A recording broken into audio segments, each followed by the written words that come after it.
I've had this Tyranid swarm box for about 10 years and I have managed to paint about a dozen minis out of it. I can't stick to a single color scheme I like and I cannot achieve the look I want either.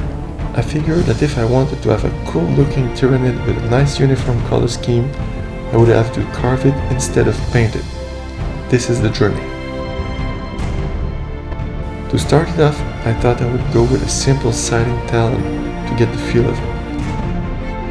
I took a block of dry walnut and began carving the curves of the talon. I decided to go for a 2:1 ratio so details were easier to carve when I got to the head and weapon later on. When the curves were done, I started thinning it out so it looked more like a proper talon.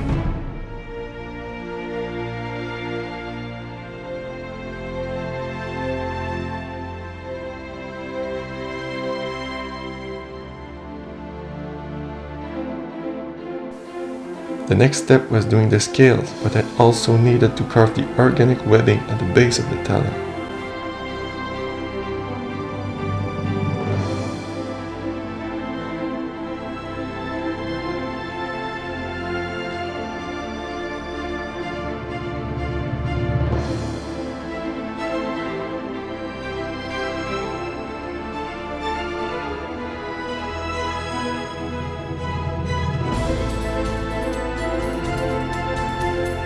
The last steps were to make the hole near the base of the Scything Talon and the fullers along it.